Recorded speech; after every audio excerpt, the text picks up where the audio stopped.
गणतांत्रिक व्यवस्था रे सबुठारु गुरुत्वपूर्ण विषय होची समाज आईन श्रृंखला रक्षा।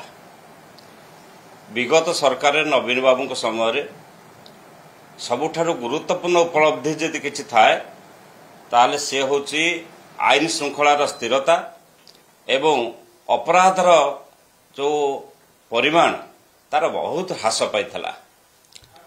लोक माने सुस्थ टिके शांति टिके रोते। ये 1.5 वर्ष भितर व्यवस्थार परिवर्तन होईची शासन व्यवस्थार, किंतु बड़ दुखर कथा गाँ गहल ठार आरंभ कर सहरांचल पर्यंत आईन श्रृंखला विपर्यस्त। कलंक मुंडेला ओडिशा जेतेबेले अमेरिका प्रशासन कहला असुरक्षित ओडिशा नारी मानक पई मां मानक पई अपराध मुंडे कलंक मुंडेला सेतिक बेले जेतेबेले बलंगा ठार आरंभ करी बालेश्वर छात्री निर्यातना हत्या पर्यंत एवं गोटा पर गोटाए घटना आज साइबर अपराध रे ओडिशा पुणी एक कलंक मुंडे निर्यातना बढ़ी अपराध बढ़ी साइबर अपराध। यही निकट में देखिए आज गणमाध्यम प्रकाश करिछि परीक्षा विभ्राट होछि, परीक्षा रे प्रश्नपत्र लीक होछि, बारंबार परीक्षा घुंचुछि एवं धरा पड़ुछंती से माने ये व्यवस्थाटा अव्यवस्था हो जाइछि। काहार ऊपर अंकुश नाही। गृह विभाग अच्छी मुख्यमंत्री का हाथ में। मुख्यमंत्री का सबुठार बड़ दायित्व होछि गृह विभाग को तदारख करबा एवं आईन श्रृंखला को नियंत्रण रखिबा। अन्य व्यवस्था अन्य विषय अव्यवस्था तो जल जल ही देखा जाउछि। राज्य रे सार अभाव ठार आरंभ करी विभिन्न असुविधा सृष्टि होईछि, किंतु आईन श्रृंखला रे ये जो व्यवस्था होईछि याको लोक बर्दाश्त करिवे नै। ये एक अशुभ संकेत राज्य पाए। किंतु बीजेपी एनसीआर की रिपोर्ट को देखे पूर्व सरकार को ऊपर अंगुली उठौछि जे पूर्व सरकार समय भीतर ओडिशा आतला हम त कमिटी अपराध कमिटी लोक माने शांति रे रहिबा चाहନ୍ତି। लोक माने तुलना करूना पूर्व सरकार कौन होता आगामी सरकार किए आसो कौन हम। लोक माने वर्तमान सरकार शांति चाहती, सुरक्षा चाहती एवं एक सुस्थ शासन व्यवस्था चाहती। तेणु ये गोटे धर्म को आखिठार ये गोटे लज्जाकर घटना। गोटे सरकार 1.5 वर्ष होलानी केवल पूर्व सरकार तुलना करी करी व्यवस्था को विपर्यस्त कर सारानी।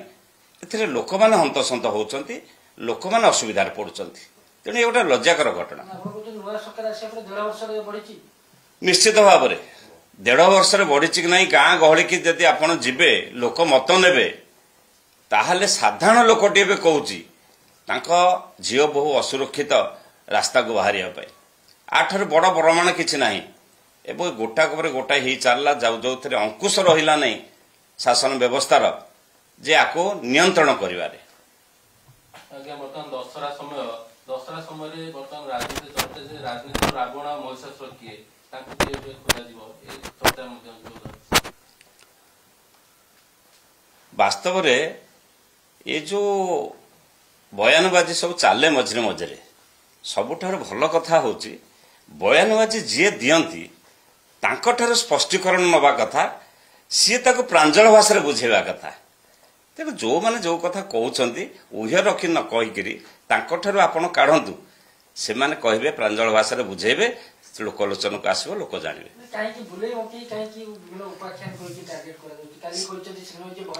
किए कौन कहछंती मु सुनिनी। जे जहा कहछंती तांकु कहंतु, ताकु आपण माने काई कहउनांती व्याख्या करिया बे।